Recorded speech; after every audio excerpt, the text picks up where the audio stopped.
بیایید به شرط دیگر گذاریم نباشد. گفتیم شرط اول این به غربت رفتن و شرط دیگر این خاکسار بودن و شرط سوم این از شبهه پرهیز کردن و شرط چهارم شرط چی است؟ شرط چهارم چهارم اصلا گرسنگی، یعنی طالب علم باید به گرسنگی آمادگی بیند.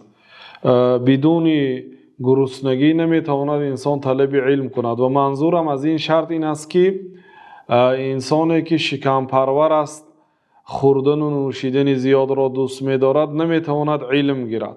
بنابراین حضرت موسی هم وقتی که به سوی خضر سفر کردند، بیار گفتند طعاممان را که در حقیقت در این سفر گرسنگی کشیدیم و مشقت کشیدیم و شکم پروری و مشغول شدن با خوردن زیاد و پخت و پز این انسان را از طلب علم یعنی صد راه می شود.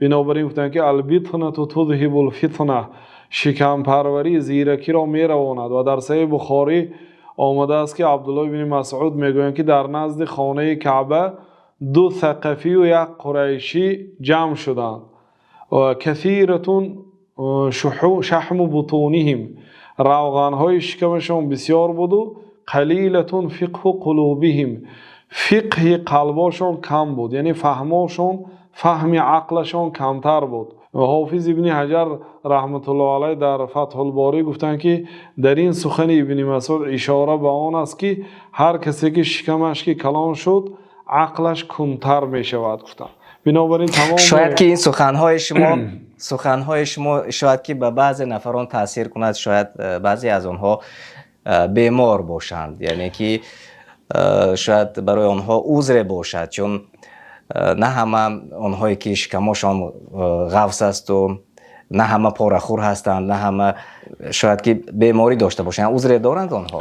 بله، محمد ابن حسن شیبانی هم شاگرد امام ابو حنیفه رحمت الله علیه شخصی فربه بودند، لیکن امام شافعی گفتند که ما رأیت سمینا عاقلا الا محمد ابن الحسن الشیبانی، من یگان شخصی فربه عاقل را ندیدم به غیر محمد ابن حسن شیبانی. گفتند بنابراین حافظ رحمت الله علیه در فتح گفتند که احتمال است که فربگی حضرت محمد ابن حسن از بیماری هست، نه از بسیار خوری. هستند شخصانی که فربه هستند لیکن آنها کم میخورند، یعنی این نادر است.